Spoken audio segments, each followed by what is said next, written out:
Entonces, vamos a iniciar el día de hoy con la clase que es de fármacos para el tratamiento de las enfermedades óseas y articulares. Desde el punto de vista de la fisio, pues este va a ser algo muy importante, este tema, porque, eh, bueno, muchos pacientes van a llegar con ustedes por padecer enfermedades reumáticas, que son las enfermedades articulares que vamos a ver, y también el tratamiento de la osteoporosis tiene que estar vista desde el punto de vista de atención primaria o prevención primaria más bien, acción preventiva o ya desde el punto de vista de la prevención secundaria o terciaria. Nosotros somos terciaria en rehabilitación, ¿vale? Entonces es muy importante que manejen ambos conceptos. Entonces, iniciamos con el metabolismo del calcio. El metabolismo del calcio va a tener dos hormonas principales, dos sustancias principales que lo van a estar regulando. Tenemos la paratormona, ¿sale? Que vamos a verla aquí. La paratormona es una hormona que nos va a ayudar a regular el calcio a nivel sanguíneo. Si nosotros tenemos un calcio bajo, las paratiroides van a secretar la paratormona y la paratormona va a hacer varias cosas. Uno, va a hacer que se transforme más fácilmente la vitamina D en su sustancia activa principal, que va a ser el calcitriol, y el calcitriol lo que va a ser ayudar a la absorción de calcio a nivel intestinal, ¿sale? Y también la misma paratormona va a ayudar a que se reabsorba más calcio durante la filtración renal, ¿vale? Entonces, eso es una de las principales cosas que va a hacer la paratiroides. Después, como efecto secundario, va a hacer que los osteoclastos, a través de una regulación por osteoblastos, eh, hagan que el hueso se resorba más fácilmente. Por lo tanto, se va a liberar calcio del hueso, que es el reservorio más grande que tenemos de calcio en el cuerpo, para que este calcio se regule en la sangre. Y cuando nosotros tenemos un calcio muy alto en la sangre, pues se va, o lo que va a hacer la paratiroides, va a hacer o vaya a hacer la disminución de la reabsorción de fósforo eh, y calcio en el intestino para disminuir ese nivel y también puede favorecer la fijación de calcio en el hueso. ¿Sale?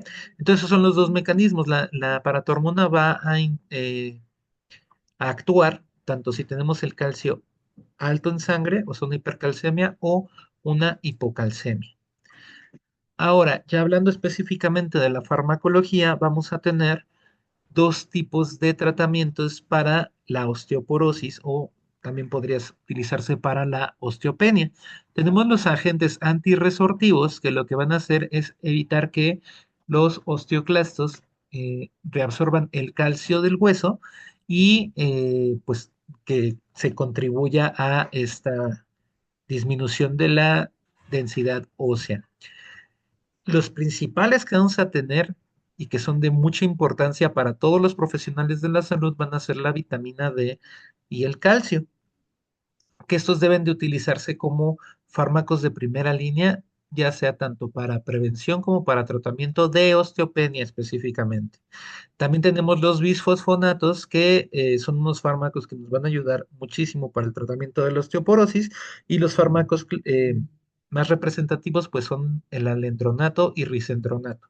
Los que tengan esta terminación de dronato, este, van a ser bisfosfonatos. Y también tenemos una terapia que, si bien estos dos medicamentos no son ambos de reemplazo hormonal, sí van a estar actuando directamente sobre los receptores de estrógenos, ¿ok? Ahorita vamos a hablar un poquito más de ello. Tenemos otros fármacos como puede ser la calcitonina, que también es una hormona que esta se secreta en la tiroides, que nos ayuda a regular el calcio en la sangre y al depósito de calcio en el hueso, y los diuréticos tiacídicos, que a través de ciertos transportadores van a evitar que el calcio se orine, ¿ok? Pero esos no los vamos a ver en esta sesión. Los diuréticos triacídicos los veremos en la siguiente. Y por otro lado tenemos los agentes anabólicos. Estos agentes anabólicos sí van a hacer que aumente la densidad ósea, no a través de evitar la resorción, sino favoreciendo el depósito de calcio en el hueso, ¿ok? ¿Y cuál va a ser esto? Pues la misma paratormona, ¿ok? Que su fármaco, el fármaco se llama teriparatida, ¿sale? Entonces, este es el único agente anabólico que vamos a tener disponible. Entonces, vamos a iniciar con la vitamina D.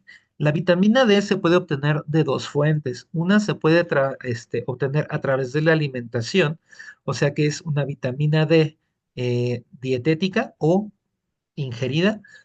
Y otra de las formas, y una de las más importantes para nosotros, es a través de la piel, en la cual el 7 de hidrocolesterol se va a transformar en el hígado en 25 hidroxivitamina D3 y en los riñones se va a hidratar y va a ser 1,25 dihidroxivitamina D3 o calcitriol, que esa es la forma más activa de la vitamina D. Y como ya vimos, la vitamina D va a favorecer la absorción de calcio en el intestino y el depósito de calcio en el hueso. ¿Sale? Entonces, hay algunos países como Irlanda, en el cual la cantidad de sol es tan poquita que la leche ya viene enriquecida con vitamina D para evitar el riesgo de osteoporosis, así como en México está la sal está enriquecida con yodo para evitar el bocio. Bueno, pues en países donde hay poca cantidad de sol al año, se puede enriquecer con vitamina D la leche, ¿ok? Eso también va a explicar, pues, las coloraciones de la piel antes de que existiera esta migración tan generalizada, en la cual las personas que viven en países con poca iluminación solar tienden a tener la piel más clara y las personas que viven en lugares donde hay mucha exposición al sol tienden a tener la piel más oscura, ¿ok? Porque así se balancea tanto la producción de vitamina D a través de los rayos solares y de los rayos UV y la protección en contra del cáncer de piel por estos mismos rayos UV.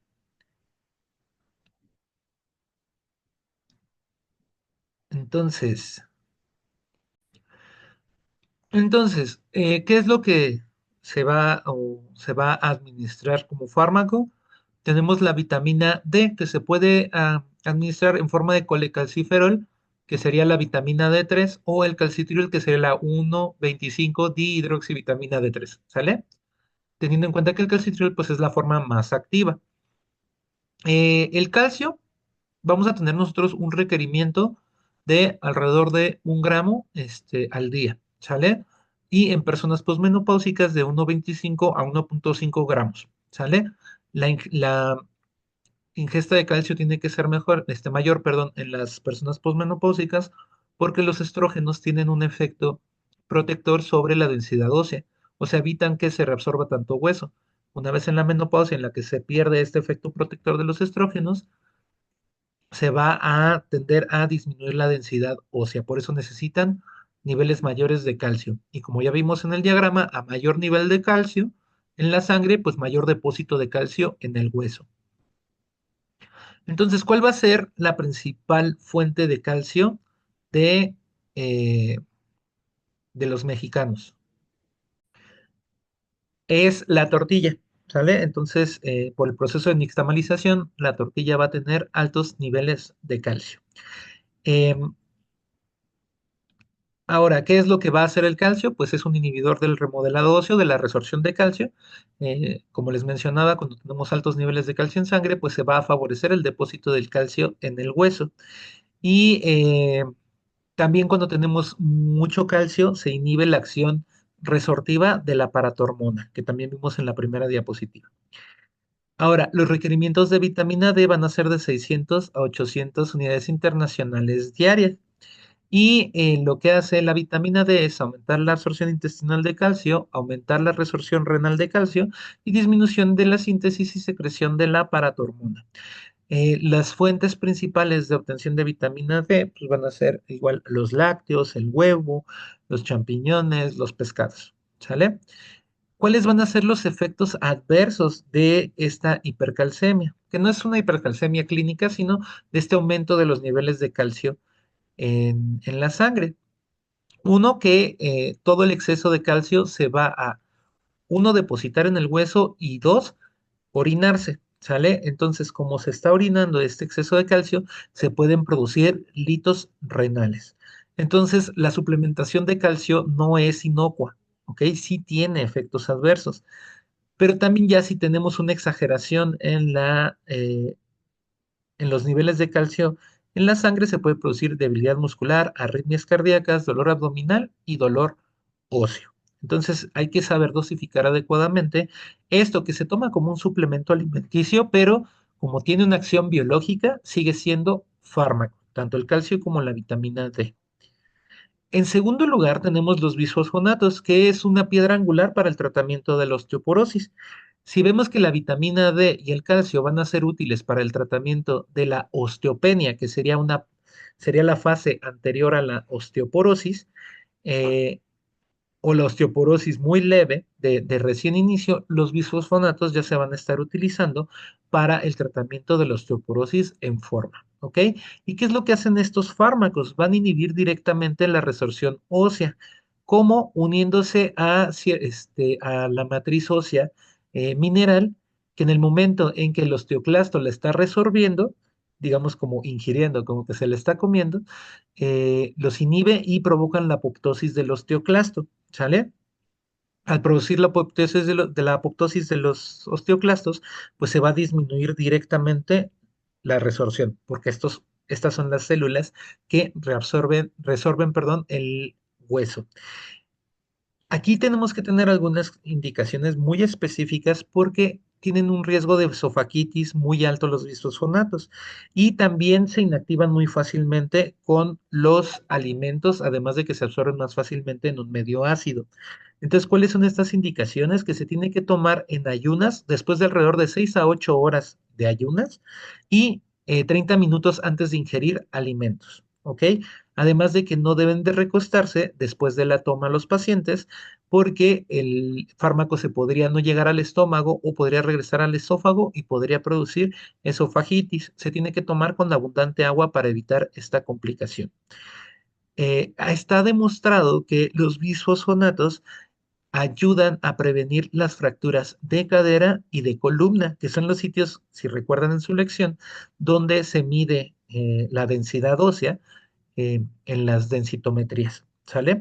Entonces es importante que sepamos que estos fármacos sí van a disminuir la incidencia de fractura de cadera y fractura de columna. Sus efectos adversos van a ser la pirosis, la irritación esofágica y la esofagitis. Por lo tanto, van a estar contraindicados en enfermedad gastroesofágica activa. ¿Ok? En enfermedades como el reflujo gastroesofágico no deberían de prescribirse estos medicamentos. Entonces, si recuerdan en el cuadro que vimos al inicio, bueno, en el cuadro sinóptico, vimos que existe la terapia de reemplazo hormonal, ¿sale? ¿Qué es lo que hacen los estrógenos? Inhiben los osteoclastos, ¿sí? O sea, van a producir una inhibición de los osteoclastos, lo cual inhibe la resorción ósea. Entonces sí se veía que si nosotros suplementábamos o se daba esta terapia de reemplazo hormonal posterior a la menopausia, pues había una conservación de la densidad ósea y se protegía contra fracturas. ¿Cuál es el gran problema de estar dando estrógenos después de un evento fisiológico como la menopausia? Pues que los estrógenos también van a tener efectos secundarios y aumentaba el riesgo de enfermedad cardiovascular y el riesgo de cáncer de mama. ¿Ok? Por lo tanto, ya no están indicados los estrógenos para la prevención de la osteoporosis, ¿ok? Porque la prevención de la osteoporosis es mucho menos grave que estas dos enfermedades, específicamente las enfermedades cardiovasculares que sabemos que son la principal causa de muerte en México, ¿ok? Pero que sí se desarrolló un modulador selectivo del receptor de estradiol.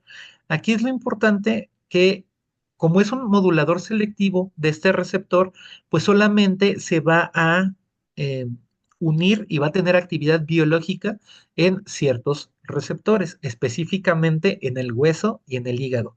Por lo tanto, nos va a ayudar a aumentar la mineralización ósea sin el riesgo de enfermedades cardiovasculares, ¿ok? Va a ser inactivo en el útero y va a ser antagonista. Está mal esta diapositiva y se me olvidó cambiarlo. Va a ser un antagonista en los receptores de estrógeno en la mama, ¿ok? Por lo tanto, hasta se utiliza en el tratamiento de ciertos cánceres de mama, ¿ok? Eh, y bueno, pues este fármaco es el raloxifeno, el que se va, o el que va a actuar como un modulador selectivo de los receptores de estradiol, ¿ok? ¿Cuál va a ser el problema del raloxifeno? Que el estradiol se da para evitar también, como reemplazo hormonal, los síntomas del climaterio, ¿ok? Y uno de esos síntomas del climaterio, pues van a ser los bochornos, ¿sale? A eso es lo que se le llaman los bochornos, los síntomas vasomotores, o sea que de repente la cara se pone muy roja, empieza hipersudoración de las manos y de la cara. Entonces, a veces sí se da todavía estradiol para el tratamiento de estos síntomas, solamente cuando son intolerables, ¿ok? No parte de una menopausia fisiológica. El problema con el raloxifeno es que van a empeorar estos síntomas, ¿sale? Entonces, afortunadamente tenemos otros tipos de fármacos, pero este podría ser un fármaco también en la mira para eso. Y también va a aumentar el riesgo de trombosis venosa profunda y tromboembolia pulmonar. ¿Ok? Entonces son síntomas bastante graves, específicamente la tromboembolia pulmonar que puede poner en peligro la vida. ¿Sale? Y por último, tenemos la hormona paratiroidea, que quedamos que este es el único agente anabólico óseo que vamos a tener o que estamos revisando aquí en la clase. Eh, si bien la paratormona promueve la resorción ósea, si nosotros damos intermitentemente la paratormona, lo que promueve es el crecimiento óseo. Ajá, hace que el calcio se deposite directamente en el hueso y que, por lo tanto, pues va a ser un agente anabólico, o sea, va a ser formadora de hueso, a la diferencia de los otros fármacos que lo que evitan es la resorción, o sea, los otros actúan sobre los osteoclastos en general, más o menos podríamos verlo de esta forma, ya sea haciéndoles apoptosis, inhibiéndolos, aquí sí se va a promover directamente la formación de hueso. Los fármacos que se van a utilizar es la teriparatida y la valoparatida, y la indicación es el tratamiento de osteoporosis grave, ¿ok? Cuando tenemos un riesgo muy alto de fracturas. Eh, ¿Cuáles van a ser los efectos adversos? Pues hipercalcemia, ya sabemos que la hormona paratiroidea pues aumenta la resorción intestinal y renal de calcio, entonces se puede producir esta hipercalcemia. Por lo tanto, si hay hipercalcemia, puede haber nefrolitiasis, un aumento de la uricemia por ciertos transportadores que se encuentran en las nefronas y la hipotensión ortoestática. Hay una relación entre el osteosarcoma y la teriparatida, que el osteosarcoma es un cáncer de hueso, pero pues todavía nos faltan datos para poder aseverar esta relación, ¿ok? Y bueno, ¿alguna pregunta, muchachos? Entonces, ahora veremos el tratamiento de la artritis reumatoide. ¿Ok? La artritis reumatoide pues va a ser una de las enfermedades reumáticas más frecuentes y que nosotros vamos a atender mucho en rehabilitación. ¿Ok? Sobre todo, como ya vimos en las lecciones y en el examen de hoy, pues afecta principalmente articulaciones pequeñas, específicamente manos y muñeca. Entonces, la intervención de rehabilitación es muy importante para que puedan mantener sus actividades de la vida diaria mejorando su función. ¿Sale? Tenemos tres tipos de fármacos que nos van a ayudar al tratamiento de la artritis. Primero tenemos el tratamiento sintomático. Este tratamiento sintomático va a estar enfocado en disminuir la inflamación y el dolor. Entonces, por lo tanto, pues como van a disminuir la inflamación y el dolor, pues se pueden utilizar AINES y corticoides, corticoesteroides, teniendo en cuenta que los AINES solamente se van a utilizar en estos periodos en los cuales hay una actividad importante de la artritis reumatoide, porque tienen efectos adversos a largo plazo. Entonces, se dan ciclos cortos de AINES para disminuir la inflamación y el dolor, y que el paciente pues pueda seguir haciendo sus actividades. también disminuyendo un poquito o intentando disminuir el daño articular secundario a la inflamación. Luego tenemos los modificadores de la enfermedad, que lo que van a hacer es cambiar el curso de la artritis reumatoide, atacando específicamente la fisiopatología de la artritis reumatoide. Como pueden ver, tenemos un montón, no los vamos a ver todos, pero si se encuentran alguno de estos fármacos, tienen que saber que son modificadores de la enfermedad. Entonces tenemos la cloroquina, el metotrexato, sulfalacina, ciclosporina, azgatoprina, ciclofosfamida, sales de oro, penicilamina y la leflunomida. ¿Sale? Y por último tenemos los modificadores de la respuesta biológica, que aquí lo que vamos a estar o donde vamos a estar actuando es en la respuesta del organismo hacia la enfermedad. Entonces la diferencia entre los modificadores de la enfermedad y los modificadores de la respuesta biológica, teniendo así los inhibidores del factor de necrosis tumoral alfa, como el infliximab, y los inhibidores de la interleucina 1, la anakinra. ¿Sale? Entonces, los AINES ya los vimos, los esteroides los veremos en dos clases, entonces vámonos directamente con los modificadores de la enfermedad. Estos van a tener una acción, o sus características es que tienen una acción específica, lo cual va a retrasar el daño articular y reducir la inflamación, cosa que no hacen los AINES, ¿ok? Y los esteroides muy poquito, ¿sale? Entonces, por eso es importante que los pacientes empiecen a tomar estos modificadores de la enfermedad. Van a producir un alivio general de toda la sintomatología, manteniendo la funcionalidad y la calidad de vida, que es lo que más nos interesa en rehabilitación, ¿sale? Lo que sí es bien importante, que es a diferencia de los AINES que van a actuar en el transcurso de horas y los esteroides en días, estos fármacos van a ser de acción muy lenta y pueden empezar a iniciar su actividad de 4 a 6 meses de iniciar el tratamiento. Por lo tanto, el tratamiento sintomático no se debe descartar, ¿sale? Y no van a revertir los cambios degenerativos producidos, pero sí los van a prevenir. Entonces, es importante que también los pacientes inicien en en una etapa temprana el tratamiento para evitar que se produzcan estos daños articulares. ¿Sale? Y el problema de estos fármacos es que tienen muchos efectos adversos, que ya los vamos a ver, y no siempre son tan bien tolerados por los pacientes. En primer lugar, tenemos la cloroquina, que es un antipalúdico y que se utiliza en el tratamiento, perdón, es un antirreumático débil, ¿ok? Eh, entonces, el mecanismo de acción de la cloroquina va a ser interferir con la presentación de antígenos en los macrófagos, por lo tanto, disminuye esta cascada de la inmunidad y va a disminuir la respuesta inmunitaria hacia los antígenos de las articulaciones, o sea, inhibiendo la respuesta autoinmune. Sus efectos adversos van a ser intolerancia gástrica, alteraciones visuales y, que es de mucha importancia de todos estos agentes, es que pueden producir neuromiopatía. ¿Sale? Eh, en segundo lugar tenemos el metotrexate, que seguramente va a ser el fármaco que más van a ver ustedes asociado a artritis reumatoide, fuera de los AINES y de los esteroides. Va a ser el fármaco de primera elección cuando se diagnostica a un paciente con artritis reumatoide. Y el mecanismo de acción es que es un antagonista del ácido fólico, ¿ok? El ácido fólico va a ser una vitamina que nos ayuda para la replicación del ADN.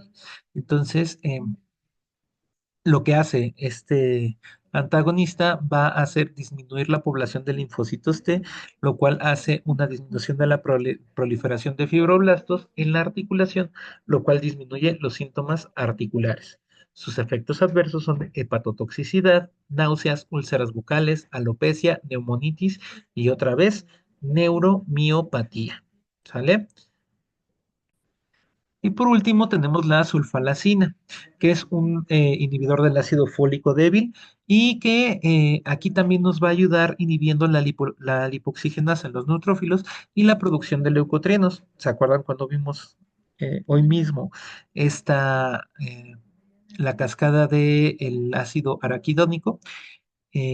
Recuerden que la lipoxigenasa pues es la contraparte de la ciclooxigenasa que produce tromboxanos y que activa leucotrienos, ¿sale? Y se ha visto que disminuye el factor reumatoide. No es que sea algo terapéutico, pero bueno, eso es lo que pasa con la sulfalacina. Y sus efectos adversos van a ser dolor abdominal, náuseas, vómito, leucopenia y también puede producir anemia megaloblástica. Esto es secundario a la inhibición de la vitamina B, que es el ácido fólico. ¿Sale?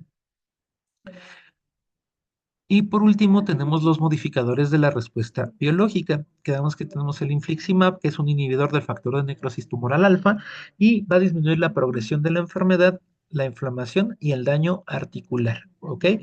El problema es que en general estos tratamientos se tienen que colocar en ambiente hospitalario, entonces es un poco incómodo para los pacientes y sus efectos adversos también pueden serlo, pero pues son estos agentes biológicos los que van a tener una mejor respuesta, sobre todo ante patología que sea muy agresiva, ¿sale? ¿Cuáles son los efectos adversos? Infecciones graves, porque el factor de necrosis tumoral y la interleucina 1 pues son las principales citocinas activadoras de la cascada de la inflamación, ¿ok? Si nosotros la estamos inhibiendo, eh, pues la inflamación, como saben, es un mecanismo de protección. Si la inhibimos, pues puede predisponer a infecciones graves. También puede producir cefalea, alteraciones hematológicas y enfermedades desmielinizantes. De nueva cuenta, la sensibilidad hay que tenerla en cuenta, ¿vale? Y tenemos la anakinra, que es un inhibidor de la interleucina 1, que lo que va a disminuir o va a inhibir es a los osteoclastos, que ya habíamos visto que los osteoclastos son como macrófagos que se encuentran en el hueso. Entonces, la interleucina 1 es una citocina proinflamatoria. Al inhibirla, pues inhibimos también estas células inflamatorias. Y como efecto final va a ser la disminución del panus de la artritis, ¿ok? Panus articular. El problema o los efectos adversos son como el de cualquier inyección, que es la reacción en el sitio de la aplicación, producción de cefalea y las alteraciones inmunológicas, al igual que el infliximab, ¿sale? Al igual que los inhibidores del factor de necrosis tumoral alfa. Ahora, ¿cuáles van a ser las consideraciones en fisioterapia? En primer lugar, en los pacientes que estamos tratando por osteoporosis, debemos de enfocarnos en las medidas no farmacológicas, ¿ok? Recuerden que el ejercicio físico y que este esté de alto impacto nos ayuda a la formación de hueso, lo cual veremos un poquito más en la siguiente clase. Se tiene que evitar el tabaquismo porque el tabaquismo es vasoconstrictor, lo que produce isquemia en todo el cuerpo y también aumenta la osteoporosis. El uso de esteroides estaría contraindicado porque los esteroides producen disminución de la mineralización ósea, que también ya lo veremos a su tiempo, y se tienen que instaurar una adecuada dieta rica en alimentos en vitamina D y calcio. Todo eso lo tenemos que ver en todos nuestros pacientes con osteoporosis. También que es súper importante, pues la prevención de caídas, ¿ok? Porque las caídas van a ser la principal causa de patología en los pacientes por osteoporosis, evitando que las fracturas de cadera. Se pueden utilizar protectores de cadera como estos para evitar, o sea, no es como un casco que va a prevenir directamente, pero sí va a disminuir la incidencia de fracturas de cadera en personas con osteoporosis. ¿Sale? En segundo lugar, en la artritis reumatoide hay que tener en cuenta que la intervención tiene que ser multidisciplinaria. Ni el reumatólogo solo, ni el fisio solo va a poder hacer mucho si no se está atendiendo en grupo, ¿sale? En grupo de especialistas. Eh, es importante siempre hacer la exploración de reflejos y de sensibilidad térmica para evitar quemaduras cuando se están aplicando termoterapia.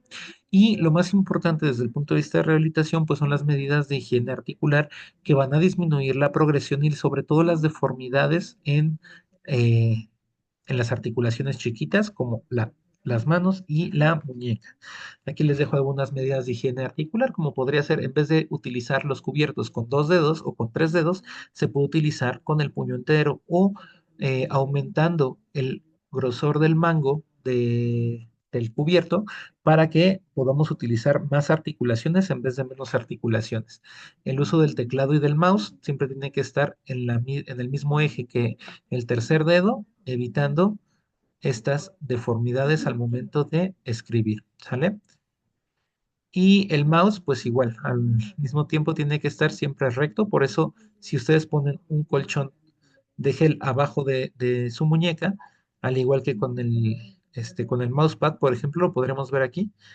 Si subimos aquí esta parte, bueno, pues se disminuye esta angulación, va a disminuir las deformidades de muñeca. ¿Sale?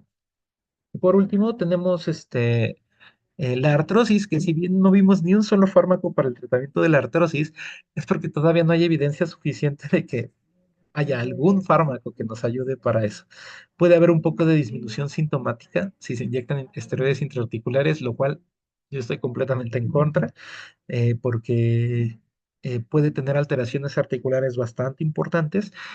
También se ha estado estudiando la viscosuplementación, que también puede ser para el tratamiento sintomático de la artrosis, pero no para disminuir la progresión de la misma. Entonces, por eso no vimos fármacos, pero que sí es importante que el tratamiento de la artrosis principalmente va a ser de fisioterapia hasta que requiera un recambio articular si es que lo va a requerir. ¿Ok?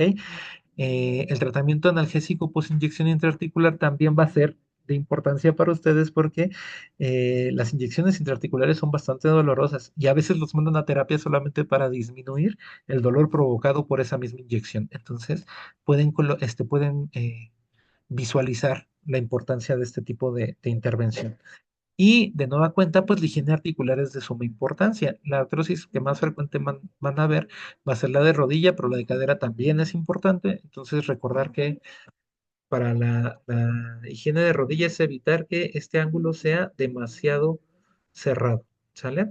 O sea, evitar la hiperflexión de la rodilla, evitar la posición en cuclillas y tratar en lo posible siempre de utilizar la posición de caballero cuando estamos recogiendo algo del piso para distribuir en ambas rodillas, bueno, en una rodilla, luego en la otra, eh, al momento de recoger, en lugar de hacer esto.